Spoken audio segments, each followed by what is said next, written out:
Around the world every Sunday night from 7 to 8 on 93.7 The Ticket and theticketfm.com. Are you looking to get into the electrical construction industry or wanting a new scene? The electrical workers of local union 265 are now hiring licensed journeymen and apprentices and are offering great pay and benefits. Call Mike at 402-875-1034 to apply. Start your electrical career today. Hi everyone, Kendall Warnock, A1 Automotive in downtown Lincoln. Spring is here. Summer is fast approaching. With weddings, vacations, and weekend getaways on your mind, do not let car issues prevent you from getting where you need to be. Car problems shouldn't be something that you put up with. Let us get you back on the road in comfort and safety. We diagnose all makes and models from Porsches to Hondas, Toyotas, and Chevrolets. We fix a variety of issues with all of them with our talented techs and our experienced staff. A1 Automotive at 11th and L, downtown Lincoln, always honest answers. This is the Happy Hour. You guys going to happy hour? Coming at you live from the heart of Lincoln, America. Yeah, I'll come for a couple. Here are your hosts, Nick Sainert. I am a huge guy. And Enrique Alvarez Clary. C is for chunk. Brought to you by Empire Fence and Netting on 93.7 The Ticket and theticketfm.com.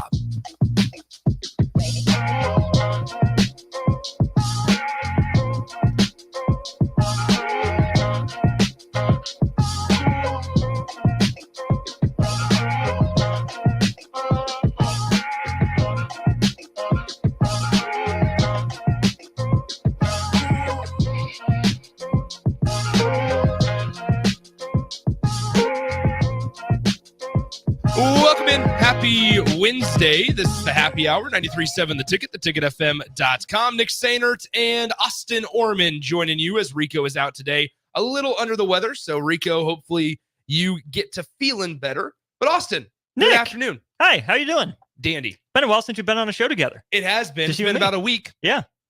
Been about a week. Is Strick out today altogether? Stricky is probably out today. He's Okay. going to try to rally for the 3 o'clock hour. I am not holding my breath. Man's had some oral surgery going on. So I told him if it was up to me, I'd hit him with the DNP rest. Yeah, do not participate. As always, 402-464-5685. The Honda Lincoln hotline and the Starter Heyman text line are open for you guys the entire show today, as well as the Starter Heyman Jewelers live video stream, Facebook, YouTube, Twitch, Twitter, and Allo Channel 961. I got the Heavenly Waffle shirt on today. So Bob and Kathy Haney, the owners, the CEOs, the minds behind Heavenly Waffles, got me a shirt today, and I can't thank Bob and Kathy more for it. But I'm repping it. It looks really cool. It's a perfect day for like long sleeves as well. But they were here until 11 a.m. and it was delicious this morning. And so we appreciate Heavenly Waffles for hanging out, and we appreciate Empire Fence and Netting for their support of the program. As always, we got plenty of stuff to talk about today. We will be hopping over at 1:30 to the stream only. The Royals will have pregame. Who do they got today?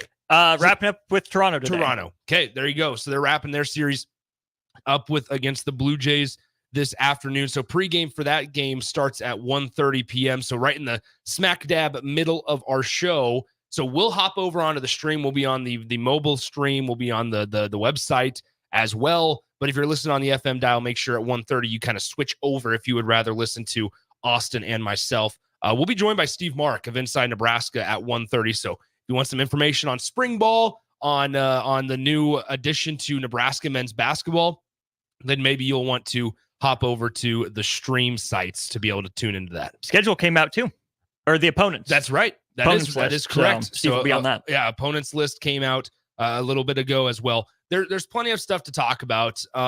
First off, we do need to talk a little baseball corner, just because not only just Nebraska, but everybody, because we didn't get to do our Oakland Athletics, and basically this year it needs to be a Chicago White Sox update because Chicago maybe is worse than the Oakland Athletics.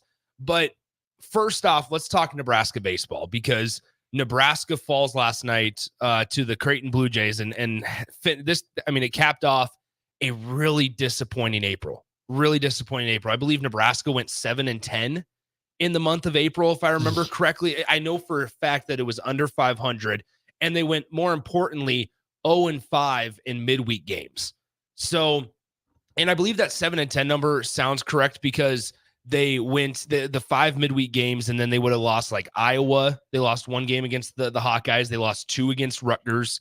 So it sounds about right. But nonetheless, Nebraska struggling once again. I mean, in April you had games against Kansas. You had games, 3 of them against the Creighton Blue Jays. Unable to get any of them. Unable to get one during the midweek. And last night, Austin, it was kind of peculiar because it wasn't the pitching. It was Ty Horn on the mound to start, gets through 2/3 of the inning, and Creighton drops a 6-piece on the Huskers in the first, but only one of those where it was an earned run. It was a lot of defensive miscues, lack of communication, and it's kind of just jarring, I think, is a good descriptive word for it, the month of April, because going into that month, when they started with Creighton in the midweek, I remember going up to that game going, all right, Nebraska, I believe at that time was what would have been like 20-6 or 20-5. And Creighton might've been 21-6 at that time. And it was like, or 21-4. And it was like, all right, Nebraska has an opportunity to beat a quality Creighton Blue Jays team. Not only is it rare air that both of those teams have over 20 wins by April. And Nebraska had a pretty good, tough schedule under their belt. And it rose to the occasion for the most part. And now here we are at the end of April, going into May, feeling kind of quite a bit different about Nebraska baseball. And the best opportunities are definitely behind Nebraska. Minnesota, still not great. Yeah. Okay. South Dakota State doesn't, I guess, Kansas State tonight, obviously. So there's a chance to get one back. Indiana, fine. It doesn't move the needle maybe as much as years past. And then Michigan State never really has taken baseball seriously. Yeah. Nebraska missed a huge opportunity in April. Is it still a tournament team? Probably. But you can't lose a single weekend series. Yeah. You can't lose a conference series this month. You have to probably even have a 2-game or longer. Well, I guess it's double elimination. So probably a 3-game or longer stay in Omaha. Yeah. In order to really feel solid about your chances in making the NCAA tournament. And you're right, Nick. This is a program that had so much momentum. You saw the depth shine through. It was a different guy every night. Even with injuries. Like Brumbaugh was banged up at the start, right? And you had Overbeek at the start of the month, then Brumbaugh. Yes, and you had guys filling in. It felt like, okay, and Nebraska's pitching staff, even at the start of the season, and like it's important to note and revisit the conversations of Nebraska didn't play a light schedule at the start, right? No. They went down to Texas and they took, they only won 1 of 3, but they probably should have won the game against the Oklahoma Sooners, which is now a top 20 team in the country. Oklahoma is. At one point, like Nebraska was expected to be in contention for hosting a regional. Which, to be fair, I was always pumping the brakes on. Yes, as a snapshot, it was very early. Yes, as a snapshot, it made sense. Yeah. If Nebraska would have continued to play like it did for the first, 4 or 5 weeks of the year, yes, they're in that conversation. Yeah. But Nebraska sports, all of them, have to prove it, right? And I don't, at least I hope that didn't get into the team. They're like, oh yeah, we're good. We're chilling. We're good enough. But this April has knocked them down from potentially hosting to, I think they're a 3. Yeah. And it's, it feels like it's getting dicier and dicier each week. The bugaboo for this program last year was midweek games. And now here we are once again watching this team from afar, and it felt like at the start there was a lot of excitement, and rightfully so, because one of their first midweek games, well, 2 of their first midweek games, where it was against Omaha and it was against North Dakota State, and they were both in Lincoln at Haymarket Park. And the way that they won those games, it was in crappy weather. First of all, in the month of March. Crappy weather when you don't really know what you're going to get. It's going to maybe be kind of rainy, really windy, just kind of cold, and you don't really want to play baseball in that type of weather. And they were winning games 3-1, where last year it kind of looked like it was going to be different from last year, because last year it was 13-8 losses and 9-7 losses, which is now more what we're getting in the month of April. And it's unfortunate because now things get to be a little uncomfortable. I think, and I don't want to have this conversation of like, is Will Bolt on the hot seat, right? But there needs to be this conversation of what has been accomplished over the last couple of seasons. Because now 2021 is kind of far away in terms of like college athletics. What have you done for me lately? And once again, this is not me calling for Will Bolt's job, because I truly think that he probably should still stay as the Nebraska head coach. Something needs to change. And yes, it's year one of Rob Childress and Lance Harvell. I feel like I saw there was pushback on Twitter about Lance Harvell. I don't think that's the decision that needs to be made either. I truly don't. Something does need to change in terms of roster management, in terms of playing time, also on the players. Like this has to fall on the players at some point. But now we're in a time with Nebraska athletics where it's a new AD. You have an athletic director that doesn't necessarily, I don't want to say care. It's down his priority list. Doesn't prioritize the Olympic sports like maybe Trev Alberts did at times. And very football centric. We know that with Troy Dannon. And I kind of wonder if he's sitting there assessing it going, yeah, Nebraska's made it to the regional play. But as we're entering this time where maybe facilities will be upgraded in the near future, because that's been a conversation starter, a new athletic director's in town. I think Nebraska, it's very important for them to win and make some noise in not only the Big Ten tournament, but a little bit of a regional as well. I think so as well, because yes, making a regional would be an improvement on the last couple of years. Yeah. But what's the point of making it if you're not going to be competitive? If you're just kind of there as, a sacrifice to the one seed, right? Nebraska needs to start making some noise in regionals again. And this is the blessing and the curse of Nebraska baseball being where it is, not just on the athletic department's hierarchy, but also nationally. On the plus side is it's not a high profile program necessarily, right? It has the potential to be, but it's not right now. It's just kind of hanging out in the background. It'll pop up every so often. So because of that, you can afford maybe to have a little bit of a slow trigger, to give a guy an extra year, maybe to figure some stuff out.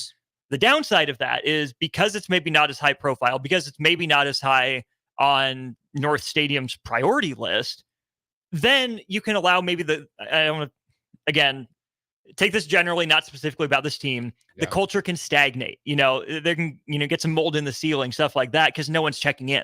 No one's paying attention. So there needs to be a balance between the patience and the sense of urgency, because I am in lockstep with you. Will Bolt is a good baseball coach. Yes. He has proven that. Harvell is great. Childress has definitely made strides. They didn't tell Clay Bradford to make that error. Right. But then where it also comes on the players is Ty Horn saying, maybe it's not fair to me if my left fielder made an error, but I'm going to stop this after 3 runs and not let it snowball. Because here's the thing. You take out 5 unearned runs. Guess what? Nebraska scored 5 in a game they lost by 4. And we need, we talked about it yesterday, how Nebraska is so dominant in the middle innings. 4, 5, 6 is their bread and butter. And that's good when you have 2 other things. Starting pitching is reliable, right? Brett Sears. And Brett Sears on Friday, we see that almost weekly, right? Also a quality bullpen. Nebraska started the season with a quality bullpen. Rand Sanders was dominant. Tucker Timmerman was dominant. Dice was solid. Not so much right now. That's not the case right now. You don't know who you can consistently turn to besides maybe 1 or 2 arms out of that bullpen. And, once again, it's like I think Nebraska still is looking as we enter really the final month of regular season play, looking for your consistent Sunday guy. Right? Like Will Walsh, it always takes Will a couple of innings to kind of get into a groove. But once again, is if you can't leave or have that long of a leash when, number one, your offense might not be producing more than 3 runs consistently in a game.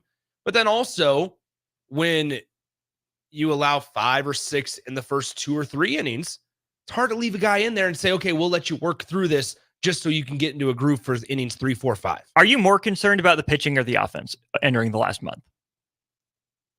Pitching.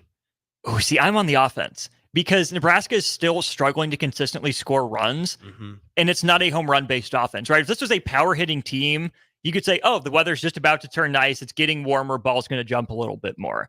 I think I've seen enough from the back end bullpen guys to be able to write off a month, right? If you give yourself a good shot with Sears and McConaughey Friday, Saturday, sweeps are nice, but Nebraska has still managed to, for the most part, win weekend series in the Big Ten.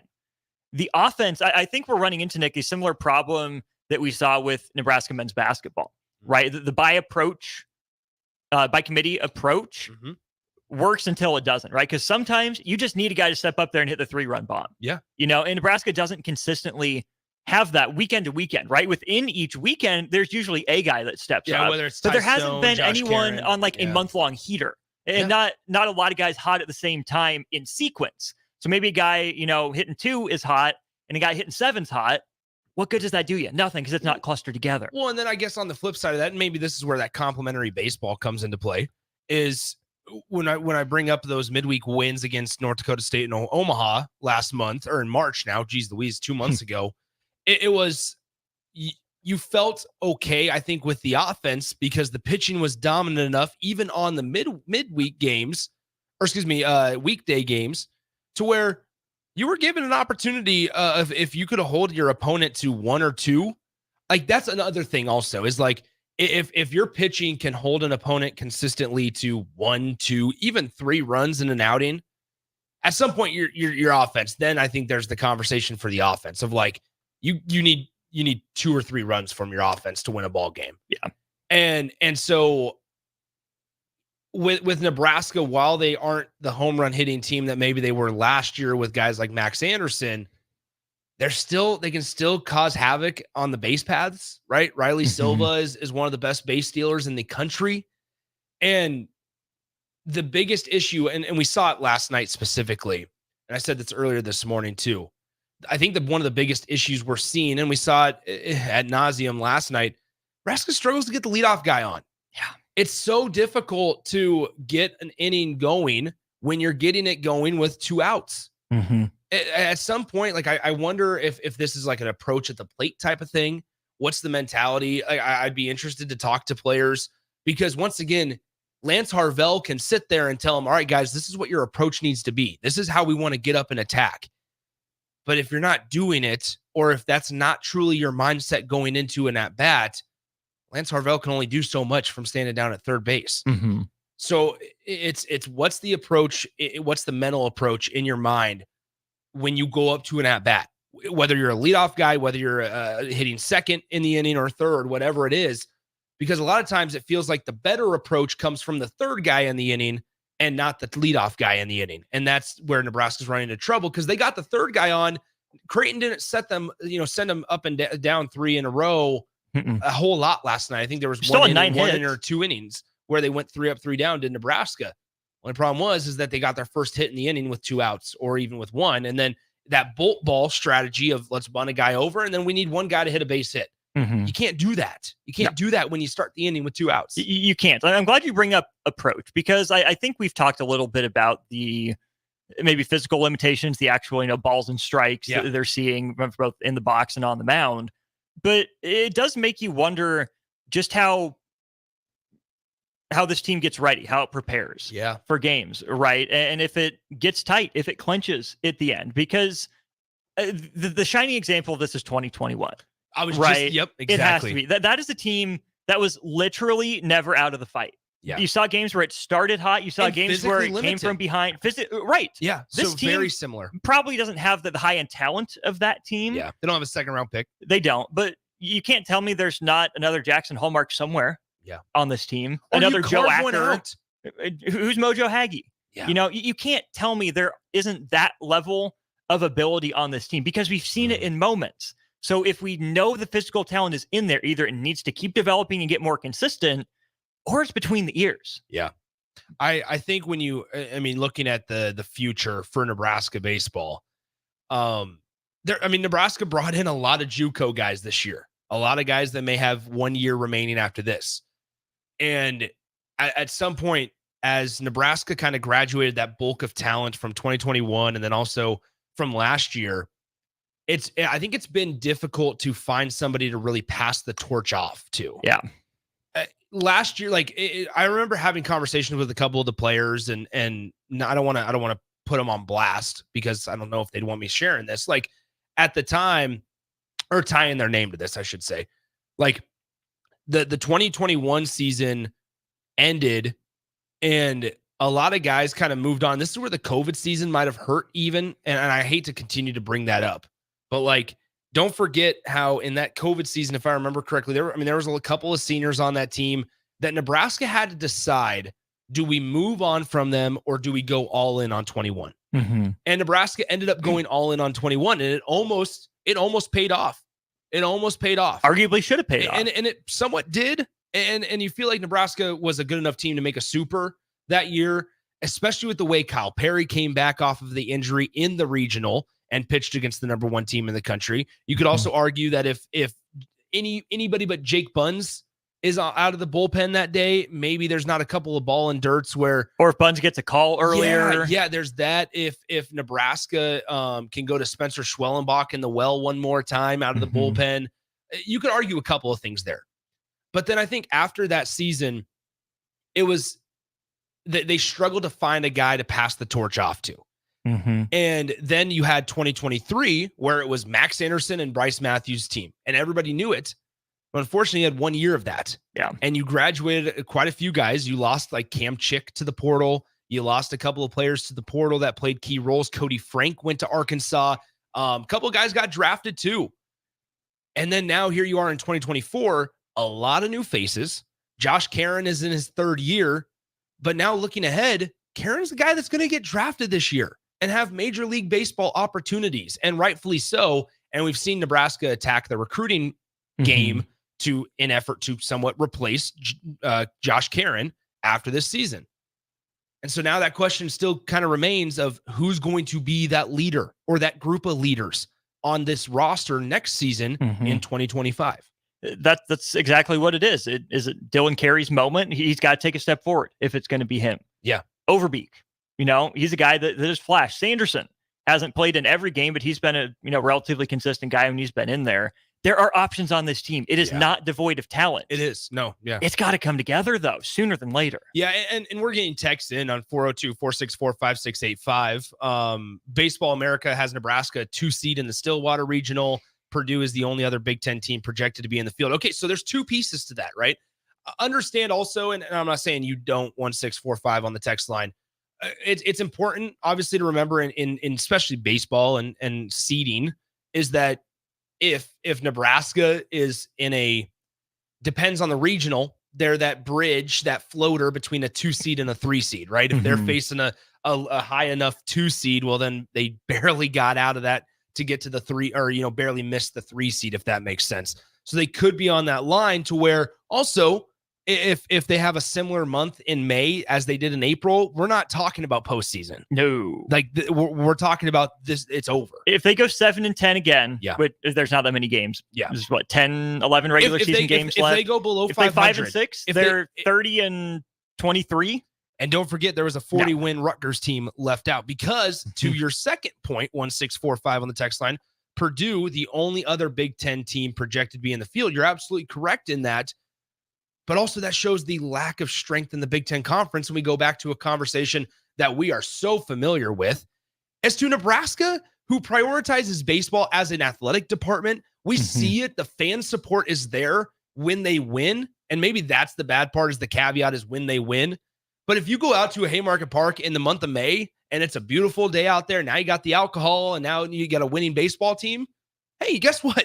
There's going to be a lot of fans. There's going to be 5,000, 6,000 fans in that stadium, which is a really good number. Once again, compared to the rest of the Big Ten teams, there's an avenue here with coaches like Will Bolt, Lance Harvell, and Rob Childress with their pedigree, their past success. Sirianni as well from Wichita State. And this team not being devoid of talent. There's an avenue here, once again, for Nebraska to run through the Big Ten Conference, to run through it. And they did in the month of March. And they started to in the month of April.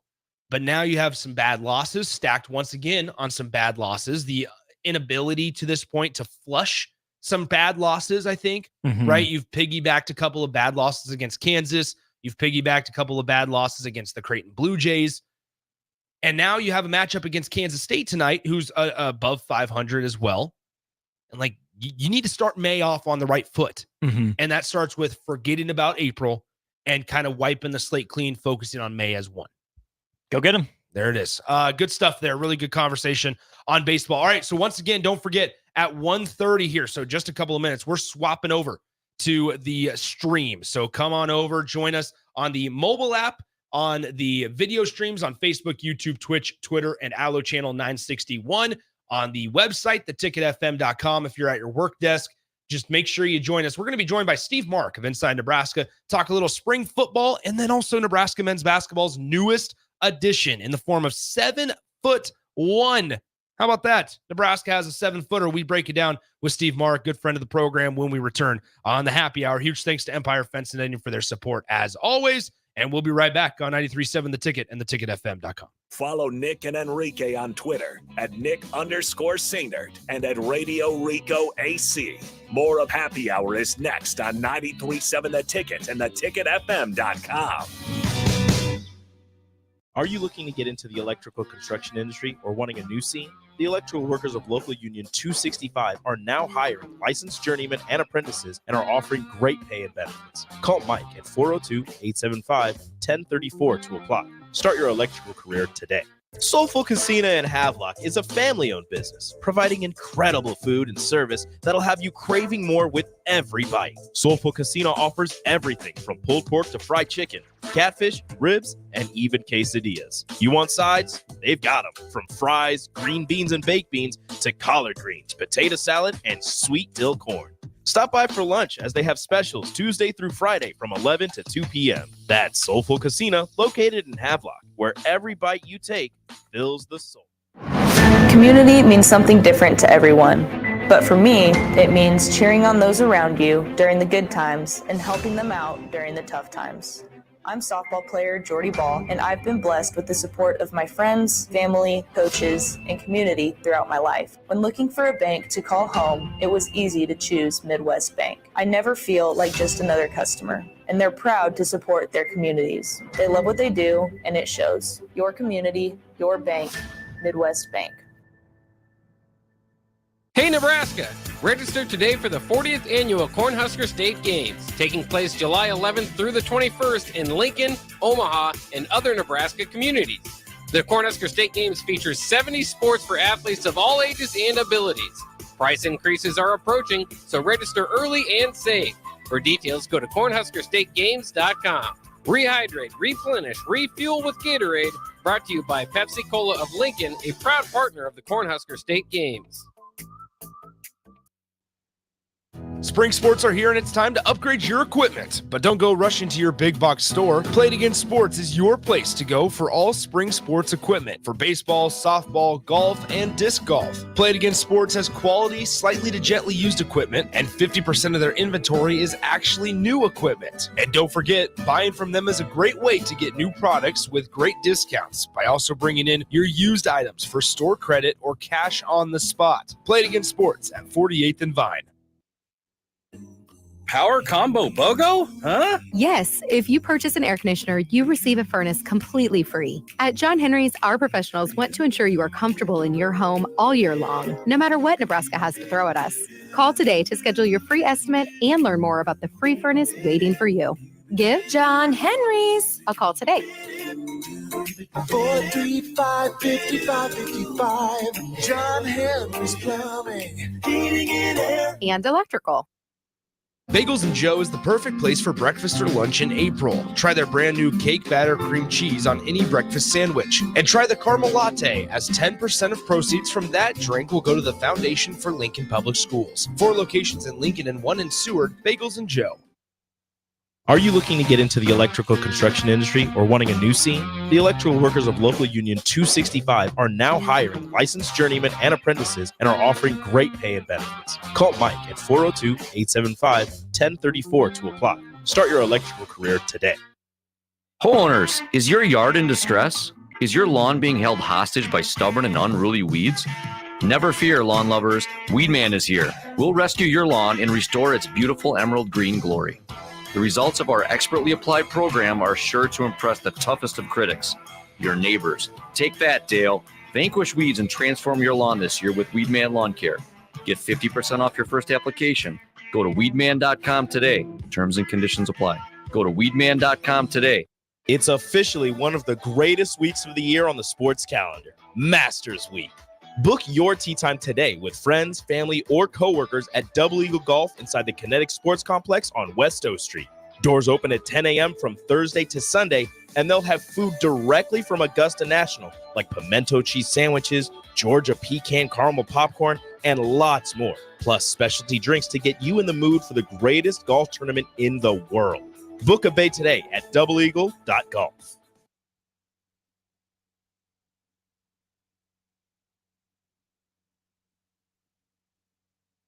You're listening to the Happy Hour with Nick Sainert. Herbie the Fourth ate his first solid food today, prompting a response of nothing but steaks all week for the Nebraska offensive line. Then Enrique Alvarez Clary. No more peaches and carrots for Herbie the Seventh. Baby food be damned. Sponsored by Empire Fence and Netting on 93.7 The Ticket and theticketfm.com.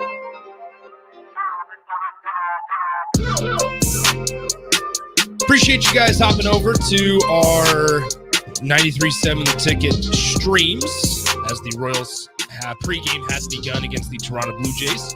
So appreciate you guys finding us wherever you found us, whether it's on the mobile stream, on our app, whether it's the website, theticketfm.com, or on our video streams, Facebook, YouTube, Twitch, Twitter, and Allo Channel 961.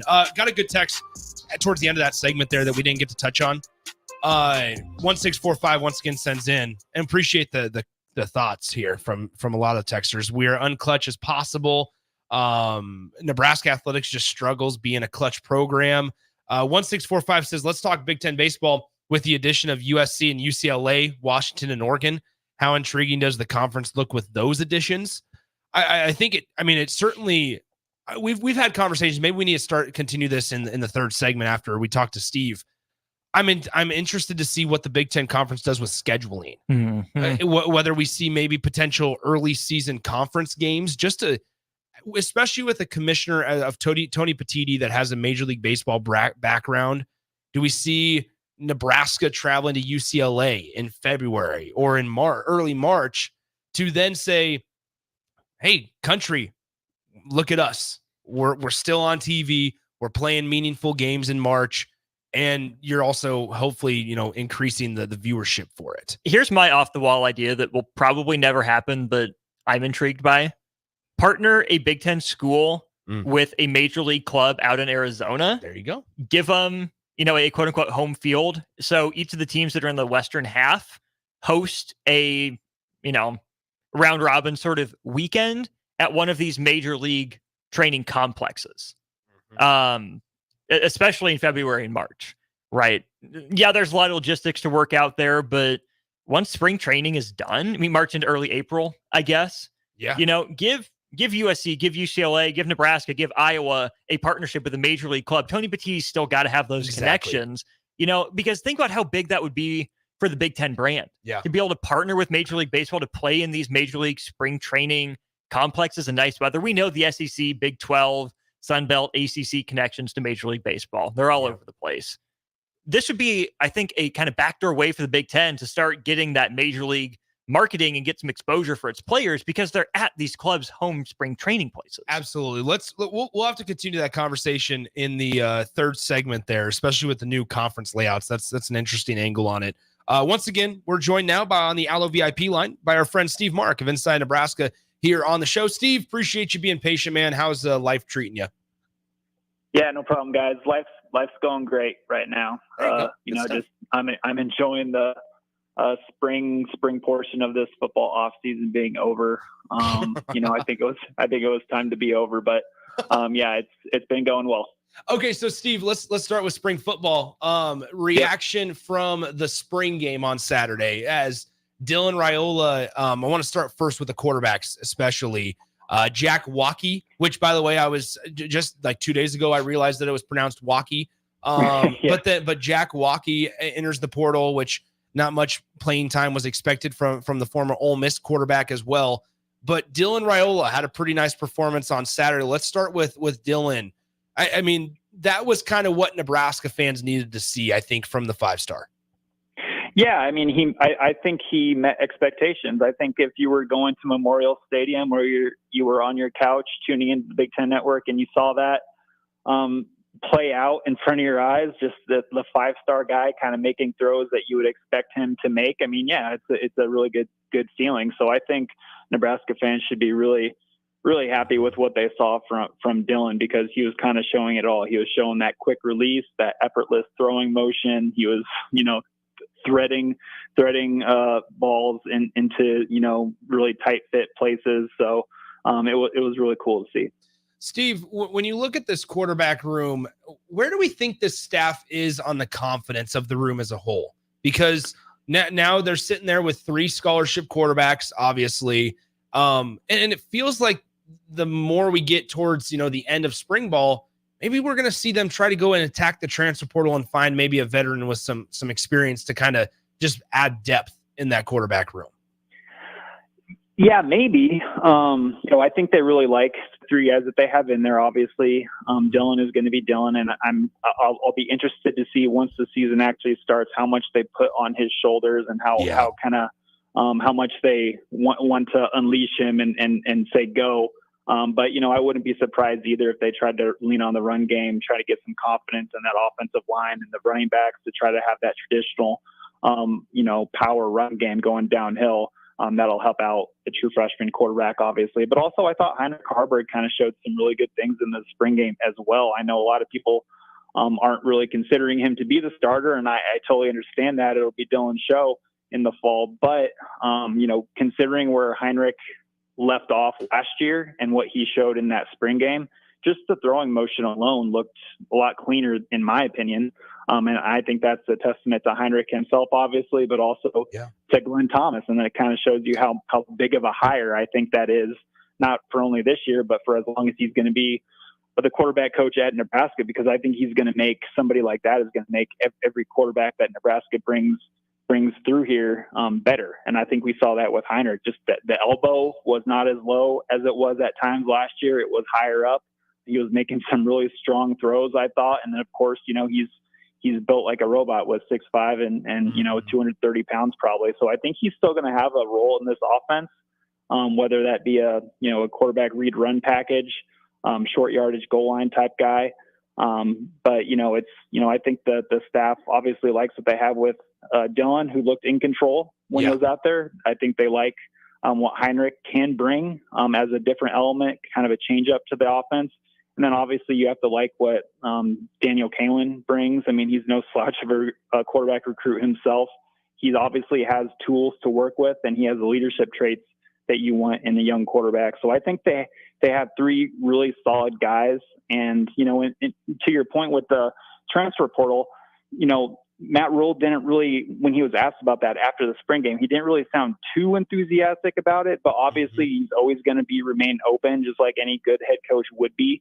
So if somebody comes along, he would need to be the right fit, and he would need to be okay with the circumstances that he'd be walking into. And that's obviously playing behind a true freshman who might be here for a season, might be here for 3 seasons, 4 seasons, anything like that. So it's going to make it tougher, obviously, when you look at it through that lens. But obviously, it's not going to be a no, we are not going after a quarterback type of thing. So I don't know. If I was a Husker fan, if I'm the Husker coaches, I'm happy with that quarterback room right now. Don't be putting that evil of Dylan only being here for 1 season in the back of Husker fans' minds, Steve. Come on now. Well, I only say that because you just never know. I don't know. It's no fun. Yeah. I mean, it's just crazy. Like, I don't know what it is with the college football world today. Obviously, it's kind of Deion, what he's doing Deion right now. Yeah, absolutely, what he's doing on the internet right now. But yeah, it's just the thing that we're going to have to be living with from now on, with the way college football is and roster management and constructions. Who knows what's going to happen? It's a year-by-year thing. Yeah. Hey, Steve, Austin, good to talk to you. Looking at Heinrich Haarberg's mechanics, we know he has the deep ball, right? Showed it off a few times to Coleman and Lloyd last year. Did you see enough from his mechanics to where he can come in as a legitimate, not just change of pace guy in the run game and throw the deep ball? Do you think he's got better touch on those short and intermediate style passes to where opposing defenses won't be able to just load the box or keep 2 safeties deep against him? Yeah, Austin, that's a great point, and something I should have mentioned when I was talking about Heinrich is I absolutely do think that if you show on tape, if you show a package against UTEP or the other kind of early season games that Nebraska can be playing against Colorado or whatever, if you throw Heinrich out there in one of those packages and just go run, there's always going to be that counter, right? And that counter is going to be a pass play action pass, and that's something that I think could really potentially be effective with somebody like Heinrich Haarberg. So I think having him out there in whatever role he's going to play, but if it's that kind of read run package kind of guy, I mean, yeah, you're going to throw that play action play out there and have him throw a deep shot over the top of the defense. I think that's a really cool idea, and I think that's something that could definitely be on the table for Nebraska's offense in 2024. We're speaking with Steve Mark of Inside Nebraska on the Allo VIP line. Steve, I want to talk about Nebraska's offense as a whole, because last year it was really disappointing. Obviously, at times it was tough to watch. Quarterback run game was a very crucial part of it, and we saw it from Heinrich Haarberg quite a bit on how successful it can be when he does run well. But this year, I think there was so much last year about the defense was really good. Nebraska's offense put the defense in some tough positions. Looking and just kind of thinking ahead here, I think Nebraska's offense personally is kind of going to be more exciting to watch for Husker fans, because as Nebraska, even going back before Matt Rule's staff, they've run this RPO type of thing, but not all that successful. And the run options have mostly been with the quarterback, when this year, you just mentioned it a couple of minutes ago, it may be more of a conventional style with some running backs. Nebraska, it feels like, finally has a quarterback, if it is Dylan Raiola, that can make that quick decision with the RPO, but then also Nebraska has the wide receivers that can catch it, because they have a little bit more of an intriguing, more athletic wide receiver room, that with those drag routes, with those short crossing patterns, they can catch it and then make the rest happen with their feet. Yeah, I think this is, for starting as true freshman, which Nebraska is likely going to do. I mean, they did a really good job of surrounding him with talent and surrounding him with good building blocks for, that makes you feel comfortable about playing a true freshman, because the offensive line, everybody talks about how old they are, and they have a lot of starts under their belt, and it's absolutely true. It looks like they could, take a step forward as run blockers and as pass blockers with, Ben Scott leading the way as the quarterback up front at center. And then you have two anchors on the edges with Teddy on the left side, and then Bryce Benhart on the right side. And I think, talking about standouts with the spring game, I thought the offensive line just as a whole, like several guys up there, I thought played really well. Justin Evans, I mean, he's going to be a really effective, I think, blocker in the run game for Nebraska. Micah Mazuka played really well too. Who knows what kind of shape Turner Corcoran is going to be in fall camp, but he's another option for an interior lineman. Might be battling for a guard spot. So it's, and then obviously, Nick, you mentioned the receivers. I mean, man, Ja'Cory Barney, I mean, that guy is fun. He is so fun. And then he's a fun interview after the game too. I'm kind of wondering if the coaches are going to ask him to maybe wrangle that in next time he's in front of reporters. But, you're absolutely right. They have surrounded the quarterback position with a strong offensive line, capable running backs, and really exciting, fast receivers that can blow the top off the defense. And you're right. It's not always, going to be deep shots with this offense. They showed during the spring game, I thought, some really good things. Like you mentioned, Nick, those drag routes with Isaiah Nair, Jamal Banks, put those guys, just running underneath routes and giving the ball to them early and watching them run. It's going to be really fun and effective and kind of put a lot of stress on defenses. So, yeah, there's a lot of tools right now with Nebraska's offense to make it look really different than what it did last year. But that obviously makes sense because of all the injuries that they had, the quarterback situation that they were in. I think Nebraska's offense is going to look pretty different, and that kind of goes along with what Glenn Thomas, his kind of helpful tips, I think is going to kind of benefit the Husker offense as well. Well, a couple more for you, Steve. Let's transition to Nebraska men's basketball, because Nebraska gets the addition through the portal from Washington in Braxton Mia, correct? That's how we're pronouncing his last name. That's the way to pronounce it? Yes, it is. Okay, Mia. So Mia, 7'1". I think Husker fans look at that and go, holy cow, Nebraska finally gets a 7-footer. What kind of presence does he bring down low for Nebraska next to Rink Mast if Rink decides to come back, but then also, maybe alongside Andrew Morgan at times? Yeah. Okay. So I think, somebody like Braxton Mia, that is exactly what Nebraska's roster needed. Now I don't think they're bringing Braxton in to be a superstar. They're bringing him in to play a role, and that role is to protect the rim and be big and rebound the basketball and be strong and physical in the paint. And that's exactly what Nebraska was missing last year, but they're going to have it now with Braxton Mia. So I think he's going to be a really, really solid piece. You know, I don't think he's going to he's just a very a role specific player, obviously. And I just think his shot blocking, he had 2 seasons ago, he was all Pac-12 defensive team with 50 blocks. He's going to provide a lob threat. He's going to be really hard to kind of to keep out of the paint, especially in pick and rolls as that roller. He dunks everything. He's pretty athletic for being 7'1", 250. You know, I just think that, you know, somebody like Braxton Mia, when you look at the roster right now and look at all the new faces that Nebraska has brought in, so you got Aaron Eulis coming back. You have Raleigh Wooster as kind of that 1-2 punch at point guard. At shooting guard, you kind of have to like Connor Essegian. Don't forget about Nick Janowski, Sam Hoiberg coming off the bench. I mean, Nick Janowski, everybody needs to kind of watch him and kind of realize what Nebraska has bringing in. Because I don't think a lot of people are kind of noticing that yet. But that kid averaged 30 points at Pewaukee, Wisconsin, 30 points, 8 rebounds, 4 assists. He shot 37% from 3-point range, and he took over 230 threes on the season. Kid is a shooter, and don't forget, he's also 85% at the free throw line. So, you know, Nebraska has shooters on the roster. Absolutely, they do. They have shooters. They have perimeter shooting on the roster. Bryce Williams comes back. I'm interested to see what his next step looks like on the court. Juwan Gary, we know the versatility that he brings, the defense that he brings. Gavin Griffiths, I think Gavin is going to learn a lot from somebody like Bryce and Juwan Gary. He, as a young player, kind of learning in Fred's system. Then obviously the Rink Mass question, we'll wait and see what happens with that. But Andrew Morgan, he's an athletic guy at 6'10". He can jump and kind of jam things down there a lot better than Rink can.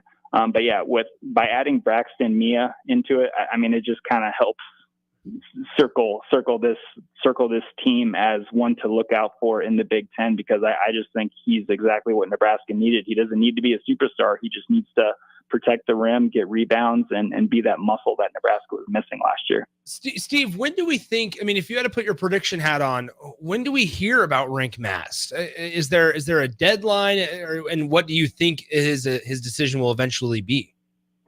Yeah, I don't know if there's a deadline at all for him to announce, but you know, I think it might be something where the team itself already knows what's going to happen with Rink, and they're just kind of waiting for the correct time, the right time of whenever Rink wants to do it, which is his decision. So he can either come back for that 6th year, play professionally overseas, and then obviously, you know, it's hard to. I don't want to be talking about rumors over the radio or anything, but there's also questions about the knee and if it's healthy enough to even play basketball next season. So, you know, there's just a whole bunch of question marks with Rink, but I think the team did its due diligence in the offseason and found really good fits, I think, for what they needed. And, you know, I don't know. I think Nebraska has a lot of momentum right now in the offseason, and that's with or without Rink Mask. There it is. How about that? All right, Steve. Hey, by the way, Cubbies 18-12 on the year with a lot of injuries. I think things are going to be okay for them this year. Yeah, I think so too. I don't like seeing them losing to the Mets, but it is what it is. Got a big series coming up with Milwaukee. That is true. By the way, here's a trivia question. I asked Austin the same trivia question actually before we went on the air. The Brewers got in a brawl last night, and their manager Pat Murphy is suspended for 2 games. Any guesses on who their interim manager is for the Milwaukee Brewers? I'll give you a hint. Think late 2000s middle infield for Milwaukee Brewers.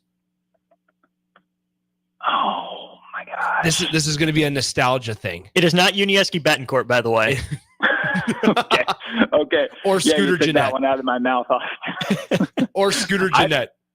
Oh my gosh. You're gonna be mad at yourself when I tell you. I'll give you 3 more seconds here. You got any guesses? No, I don't. Ricky Weeks. Oh, wow. He's on that staff? He is. Ricky Weeks is going to be the interim manager for the Milwaukee Brewers the next 2 games while Pat Murphy is suspended. Are they going to be stealing a lot of bases? I don't know. People forget about Ricky Weeks, though. And I forever hate the Brewers after they took Aramis Ramirez from Chicago. Oh man, that's a name from the past. I know, it's awesome.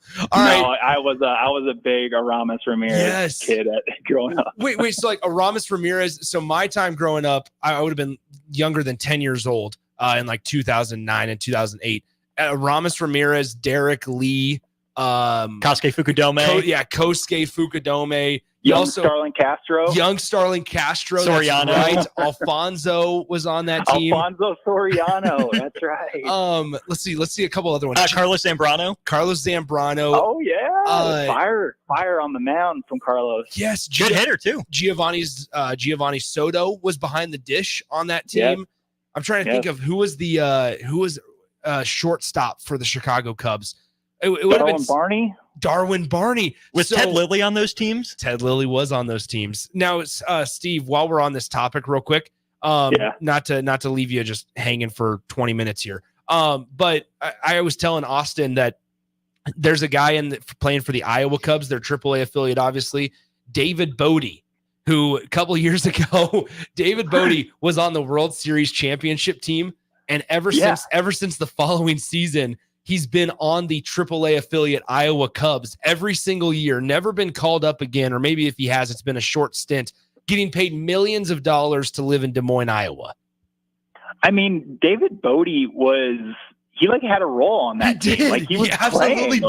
He was like a main player for them that year. A very big player for that World Series champion team. Because then you got into like the land of like Nico Horner, growing up and coming through the pipeline and stuff. So anyway, I just going down in the history there of Ricky Weeks and nostalgic players. So, all right, Steve, hey, appreciate the time as always. Enjoy the time off if you have a little bit of it after spring ball, and we'll talk to you soon. Awesome. Well, thanks guys for having me on. There he is, Steve Mark of Inside Nebraska. Appreciate the time as always. It is fun to kind of go through the AAA players because there's a lot of older names that you could go up to Omaha and see when they play the Storm Chasers. There was one a couple of weeks ago. It was Sandy Leone. Was up there playing against the Storm Chasers just last week. When the Indianapolis Indians. Sandy Leone's with or did the Royals release him? The Royals released him. He was not with them for momentarily. He is not on the Chasers anymore. But then last week, guess who was on a Major League Baseball rehab stint? When the Indians, who are with the Pirates now, or the Pirates affiliate, Yasmani Grandal. Yasmani was on an MLB rehab assignment with the Indianapolis Indians and was the starting catcher against the Storm Chasers last Tuesday in his MLB rehab assignment. So once again, appreciate Steve as always for the conversation. Really interesting stuff there on Braxton Mia. We didn't get to talk about the schedule release. Nebraska gets to avoid playing at Assembly Hall next year, which is unfortunate because that's a place they've had some success in. They get to avoid the Chrysler Center with Michigan as well. State Farm Arena in Champaign. Yeah, which is a big one. Thank goodness. It also is really strange to see Connor Esigian tweeting about Nebraska basketball. Not sure I'm a fan of it, but Connor Esigian kind of forgot he played for Nebraska. I'm used to that man on the Wisconsin Badgers. So there's a couple of new faces, but Steve hit it on the head with a lot of those. Braxton Mia, we'll see about Rink Mass when the time comes, but Nebraska's done a pretty good job of filling some voids through the transfer portal. All right, let's wrap up the show and get you ready for On the Block when we return here on 93.7 The Ticket and the Ticket FM, maybe.com. School tells you all about the 4 seasons: spring, summer, and so on. And then there's a way we really tell what time of year it is. Sports seasons: football season, baseball season, or even off season. Well, what's the chocolate season? Well, it's now, of course. And now, and always. Whether you're looking for a caffeinated pick-me-up on the way to work, a little snack on the way home, or you need the perfect gift that's sure to be appreciated, it's time for the chocolate season, y'all. 40th and Old Cheney, or order ahead at thechocolateseason.com. See you there. Okay, it's time to sell the house. How do we even begin to choose from the hundreds of realtors in town? Easy. We make a pros list. You mean a pros and cons list? No, just a pros list. We need someone with pro photography to showcase the house in the best possible way, pro marketing to make sure we get maximum exposure, pro negotiations so we know we get the best price. This is one of those times where you already know the right answer, isn't it? You know it is. Ben Bleicher and Professional Realty Group. Contact Ben Bleicher and the team at Professional Realty Group of Berkshire Hathaway's Home Services Ambassador. Online at prg-ne.com. It's the best time of the year to order a new John Deere sprayer during Landmark Implement's Fast Start Early Order program. Leverage the industry's latest technology with See and Spray to target weeds in season in corn and soybeans and use less herbicide per acre. Utilize Exact Apply to save in chemical usage and prevent over-application. Now is the time to lock in the best price of the year during Landmark Implement's Fast Start Early Order program. Contact your local Landmark location for full details and experience the Landmark difference. Attention all Wings fans! 89-cent wings are back on Tuesdays at Buffalo Wings and Rings in Lincoln. Enjoy the best wings in town for boneless or traditional at a price that makes the whole family happy. And now at the Williamsburg Village Wings and Rings, you can enjoy $1.50 tall boys in Bud Light, Coors Light, Busch Light, and Michelob Ultra every day after 7 p.m. and all day on Sundays. Get to Wings and Rings today and make sure to stop by on Tuesdays for 89-cent wings. Not many businesses can say they've made it 60 years, but Madsen's Bowling and Billiards can. With 12 bowling lanes and the biggest pool room in Nebraska, where else would you go to enjoy an afternoon or evening? There's a great daily specials like $2 Tuesdays, games of bowling, shoe rentals, draft beers, and tacos, all just $2 each. Have a delicious burger at EJ's Lounge before or after your bowling or pool session, and you'll leave satisfied. Madsen's Bowling and Billiards at 47th and Dudley.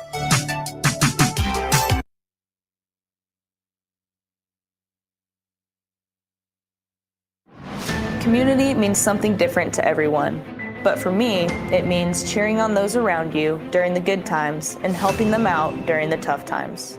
I'm softball player Jordy Ball, and I've been blessed with the support of my friends, family, coaches, and community throughout my life. When looking for a bank to call home, it was easy to choose Midwest Bank. I never feel like just another customer, and they're proud to support their communities. They love what they do, and it shows. Your community, your bank, Midwest Bank.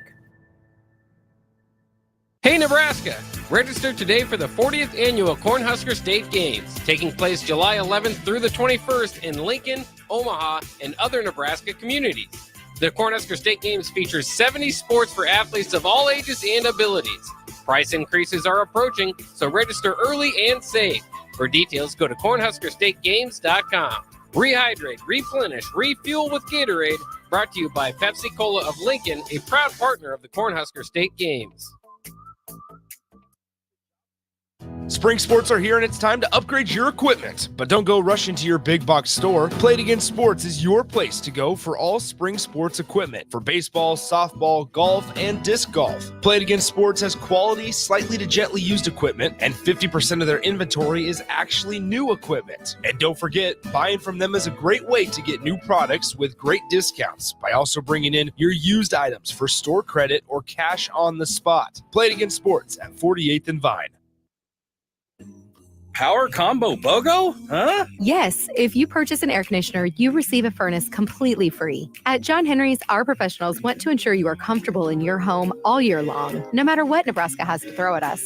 Call today to schedule your free estimate and learn more about the free furnace waiting for you. Give John Henry's a call today. 435-5555. John Henry's Plumbing, Heating and Air. And electrical. Where will your path take you, traveler? To seek fortune in a new career? Or on a journey to distant lands for a well-deserved vacation? Wherever you go, one distraction could spell disaster. You can change your fate, adventurer. Don't drive distracted. Paid for by the NDOT Highway Safety Office. If you're a homeowner or a business owner, you have a lot of projects, and no one has an unlimited budget or time. Sunbelt Rentals makes all jobs less stressful with no need to purchase large equipment or hire a crew. You can do it yourself with rentals and everything from aerators and power rakes for spring yard work, to stump grinders, concrete mixers, tile saws, and more. Check out their inventory in Lincoln, north of Cornhusker Highway on 56th Street, or online at sunbeltrentals.com. Hey, Husker Nation, Matt Davison here with 1890. It's an exciting time to be a Husker fan, and to keep that momentum going, we need your help. Nebraska has always been a leader in college athletics, and we're doing the same through name, image, and likeness. NIL is a unique opportunity for every Husker fan to have a direct impact on the success of our programs. Through 1890, 100% of your contribution goes to the student athletes. So go to 1890nebraska.com, choose your sport, become a member, and help the Huskers recruit and retain the best. Go Big Red. Go Hog Wild Pit Barbecue. If the week's been too hectic to even think about dinner, or your family can't handle one more night of leftovers, then it's time to let Hog Wild do the cooking. Hog Wild's family packs are one heck of a good deal for a complete barbecue meal loaded with all the smoked meats, tasty sides, buns, and sauces you need to feed your family. Order online at GoHogWild.com. Hog Wild Pit Barbecue, 3210 Cornhusker Highway in Lincoln. But don't be late, we close at 8. The need in our community, if you just look at the numbers, it's frightening. We're serving over 1,000 kids every day. With the passion of our people, I really feel like our potential to be of even greater service to kids and families who are struggling is just unlimited. But in order to have the greatest impact, we need all the help we can get from the community.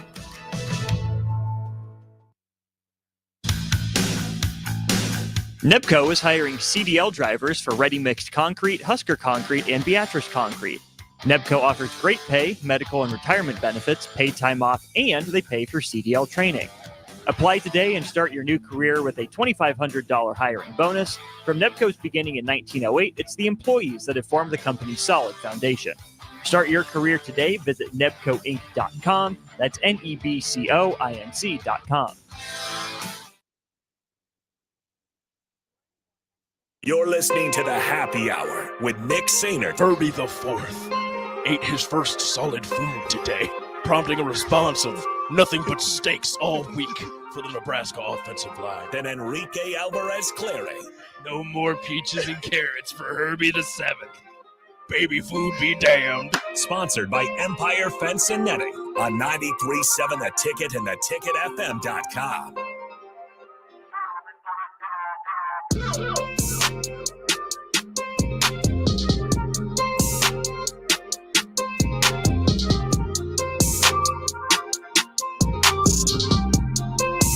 Welcome back into the Happy Hour, closing things down on a Wednesday. Week's gone by pretty quick here. Nick Sainert, Austin Orman with you. 402-464-5685. The Honda Lincoln Hotline and the Starter Heyman text line are open for you. If you're listening to us on the stream, appreciate you making your way over from the FM dial while the Royals get ready for the Blue Jays. A lot of good stuff coming up on the block. We'll get to that in just a moment. Thanks again to Steve Mark of Inside Nebraska for joining us. Let's talk about a couple of texts that we got from regarding Nebraska baseball, because earlier in the show, Brad from Baldwin wrote in and said, I thought Rob Childress being hired would help. Nebraska athletics just struggles being a clutch program. Then Gino sends in a little bit of a longer one. It says we are as unclutch as possible unless we're made to be clutch, meaning over and over and over again, we get guys on base with fewer than 2 outs. And we regularly go pop up, punch out, for example. Last weekend, noticed that Bolton Company started hitting and running like crazy, and it paid off. And I think that's what you have to do. You have to play that, I don't want to say small ball, right? And we had so many conversations. I remember we talked about it with Lance Harvell prior to the season, the day before, 2 days before the season began down in Dallas, of like that gritty, not pretty approach. But it goes back to that mental approach of how are you stepping up to the plate? What's your mindset going into each at bat or when you get on base, right? Riley Silva, we said it, is one of the best in the country at stealing bases and swiping bags, where he's one of the few players in college baseball where more than 25 stolen bases while also being caught fewer than 2 times on the season. You have to use that stuff to your advantage. But once again, to Gino's point, and something we said earlier, you have to get guys on bases with fewer than 2 outs to really have that be a consistent factor. We see it time and time again at the professional level. We see it also at even youth baseball levels and especially college level, where it's the pitcher always wants to get in such a rhythm. When there's no guys on base, doesn't have to worry about switching up his timing, doesn't have to worry about anything like that. Nebraska has to get guys on base. Not only does it affect the pitcher, but it also benefits the hitters for the rest of that inning when you have guys on base, because the pitcher has a lot more to think about other than just getting up on the rubber and throwing a strike. And there's a very fine line between thinking too much and not thinking enough. Yeah. Right. At some point, it's just got to be grip it and rip it. But think about, which pitches can I handle? What is my team asking me to do? All of that ties together. Yeah. And then at the end of the day, it comes down to someone make a play, right? The coaches are doing their best to put you in a position to succeed. If they trust you with an opportunity, go make the most of it, right? Mm-hmm. You know, have some pride in your ability, have some confidence in your ability. Every time that you step on the mound, you step in the batter's box, it's an opportunity for you to leave a mark and make a mark. Exactly. Right. If you get guys on with 2 outs, yeah, I know Creighton did that yesterday. The home run from Sailors, and then it snowballed from there, all with 2 outs. That's unsustainable. Mm-hmm. You can have those fluky, lucky innings where the pitcher just won't get out of his way or the defense isn't helping him out making a play. But the bulk of the work has to come with 0 and 1 out. Yeah. You know, especially for a team that's not going to hit as many home runs, is you have to be able to move guys and turn those, 1-run innings into 2 or 3-run innings much more consistently. It's so tough to do with 2 outs. Yeah. And when we talk about the new landscape of the Big Ten Conference as well, I mean, as this texter pointed out, once again, let's talk Big Ten baseball with the addition of USC, UCLA, Washington, and Oregon. I still don't know if those teams move the needle a whole lot in terms of like gaining more national respect. Mm-hmm. Big Ten is always going to be struggling at that. I think Nebraska, though, will have the chance yet still to be kind of the how do I want to say it? The biggest piece or biggest player in that conference. UCLA, yeah, they just had a number 1 seed a couple of years ago, lost in the regional though in that year. Don't forget. And while that is accurate, and UCLA is out there, Oregon was a pretty good team in the regional and supers last year as well. USC is one of the bluest of blue bloods in the sport, Yes. but hasn't been to that level in a long time. Hasn't been to that level. Nebraska has a chance to kind of be in that top 4 echelon, right? Washington's bad, by the way. Yeah. They're Michigan State. Yeah, there's a chance for Nebraska to kind of be in that top 4, and they're still Western enough where it's gonna be like, yeah, your four of your 5 most Western schools are the best in baseball. I just think Nebraska's missed a lot of opportunities. I think it all goes back to that, like program wise. Mm-hmm. They've missed a lot of opportunities. They've blown a lot of great chances in postseason play. And each year they set themselves up for success, whether that be the way that they kind of support their roster or bring guys in through the transfer portal or through JUCO ranks and recruiting classes. They just never can put a full product together for 3 months. And that's where it hurts them, because then you talk about the seed, it gets tarnished, and you're getting a much more difficult draw. If you're a Nebraska fan, you don't want to play Oregon or Oklahoma State. You don't want to play Texas A&M, who's the number 1 team in the country. You want to be able to be in an advantageous position where you're playing like the 9th best team in the country or the 11th best team in the country in a regional, because also you want to talk about separation. There's teams like Texas A&M, Arkansas, and those types of programs. Then it's like a little bit of a sizable gap between teams that are ranked 8th, 9th, 10th, 11th, 12th through 16.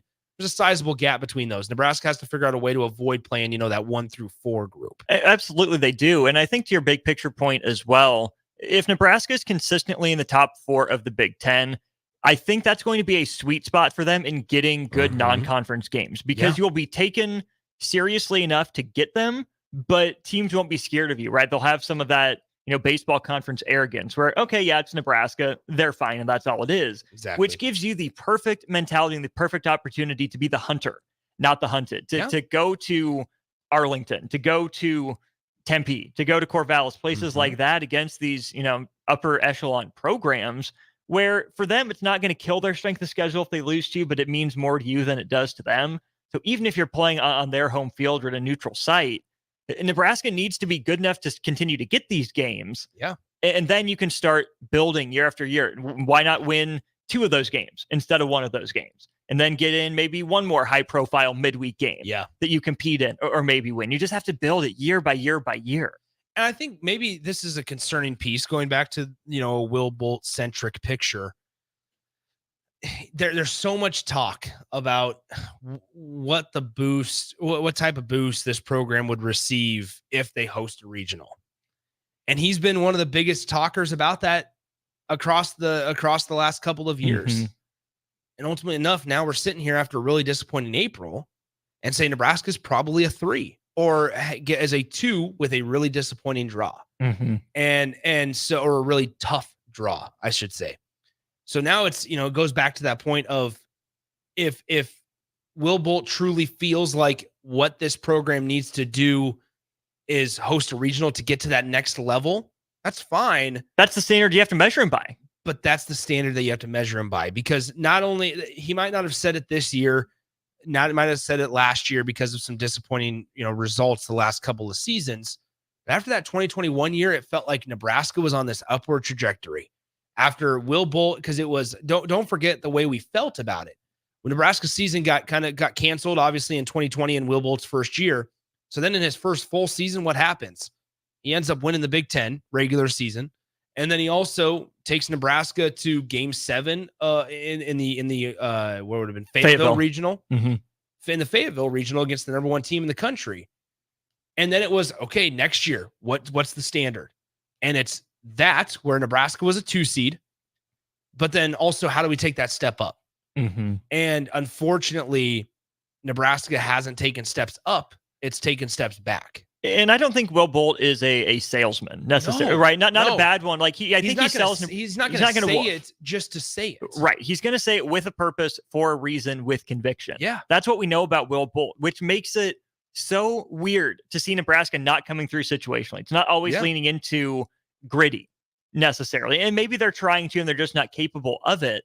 But the way these last few seasons have gone just doesn't fit with what I know about Will Bolt and who he is, which makes me wonder, is it in recruiting? Is it in coaching once they get to campus? What is it? Because this team is fine. It's fine. It just feels like there should be more somehow from at least one aspect of the team. But what's the identity? You still don't know the identity of the program. And we should say this. I mean, we're kind of putting this in a bottle and looking at the last 3 seasons combined, 2022, 23, and 24 now, where it's just been like, that's kind of been the thought process. Even when you had 2 high draft picks last year, what was your identity as a program? Did you lean more into the pitching? Did you lean more into the offense? I think you lean more into the offense because you had some home run hitters, but also it wasn't sustainable. But what was the identity under Erstad? Yeah. Oh, exactly. It's been a decade long or more search for what is this program going to be good at year in, year out. It's so fascinating. Not to continue to beat the dead horse, like the in-state recruiting or the recruiting philosophy. We know the staff likes and likes JUCO guys, and that's fine. Because those are valuable, especially in baseball, because you hear the cliche saying of like the guys that truly love the game of baseball you find at the JUCO ranks, because those are guys that have to pull tarps at 6 a.m., practice, and then pull them back onto the field, and they're there for strictly baseball, and it's not pretty facilities and things like that. And I think that fits into their mindset that this staff wants to incorporate into their program. So I'm not bagging on that. However, like you look at the state of Nebraska, and Nebraska, the university, is not in play for some of these top echelon talent in the state. Like, and when you get that talent, it's Drew Christo. Yes. And I hate to I'm not trying to throw the young man under the bus. Yeah. Right. He was getting MLB draft looks for a reason. Yeah. Why hasn't it clicked? Is it on the coaching staff? Is it on Drew Christo? Yeah. You got to go get the high talent, but then once you actually convince it to come to school, you got to use it. Well, you got 3 years with it. And that was fascinating too, because that class also had Chase Mason. Yeah. People forget about Chase Mason, who was a high level, also MLB draft looks out of high school in South Dakota, ended up deciding to leave the program and go back to South Dakota State to play quarterback for the Jackrabbits. But like, for example, Nebraska high school baseball has some extreme talent. And like right down the road at Lincoln East, they have a couple of pieces, right? Joey Senstock is there. Carter Mick is coming to Nebraska baseball as well. There's one up in Millard West that Arkansas came in, and it's going to be hard to fend off those teams. I'm not naive to that, right? Is it weird for me to say Tyson Lewis doesn't go to Arkansas? No, because you know why? There was 27 MLB scouts at Millard West's game the other day. I don't think he ends up there. 27 Major League Baseball scouts at a high school baseball game just 35 minutes away from Nebraska. So, like, we're talking about, I mean, yeah, Tyson Lewis is one of the best. But we also had that conversation after they had the Super 60 or whatever it was in Chicago, where Tyson Lewis and Cale Fountain had incredible performances. And Cale Fountain went through the whole like Florida State, then to LSU process. And, you know, it's Nebraska, even if they don't, to your point there, Austin, like, I'm sure they had conversations with those guys. They had to. You can't say, you know, we're not going to sit here and say that they didn't. And it's going to be hard to fend off teams like Arkansas and LSU that are in Omaha almost every single year. Or Vandy. Cam Koziel. Yes. Koziel started. Yes. As a true freshman hitting cleanup at the DH position for Vanderbilt. At least that's what he was early in the season. So now you're sitting here going, all right, well, how do you, it's almost like Nebraska needs to figure out a way, unfortunately, to get past, not only get the second, not second tier talent. That's not what I'm trying to say. Get the top tier talent in the state of Nebraska too. Because I think that's sometimes been something that's forgotten about with Nebraska baseball at times. And sure, maybe you're not going to convince a Tyson Lewis to come to school or a Cale Fountain, whatever it may be, but at least be in the running. I think. Yeah, I think that plays a factor, and how you do that is maybe hosting regionals and going as a 2 seed and winning a regional. I mean, here's the thing. It's been done before. Over time and time again, Oral Roberts, teams like Oral Roberts and Coastal Carolina and Southern Miss are winning regionals away from home. And it's, if those teams can do it, Nebraska surely can. And that's not a slight to those teams. No. It's a get it in gear, Nebraska, because you can too. Yes. Yeah. Realize the opportunity ahead of you. There was a team back in the Fayetteville regional, actually, Northeastern. Look at Northeastern's a great example of a team that in 2021 was a 3 seed in that Fayetteville regional. They were actually ahead on Nebraska early in that game, in Nebraska's first round game against Northeastern, the Huskies. And Nebraska came back, like we talked about. That's kind of how they could be built, and this team feels similar to that 2021 team, where you could you could come from behind. Nebraska ends up winning against Northeastern. Then Northeastern beats NJIT in the elimination game, and Northeastern then comes back and Nebraska beats them to move on to the set against Arkansas. Well, when you look at Northeastern, here they were a top 25 team this year. Yeah.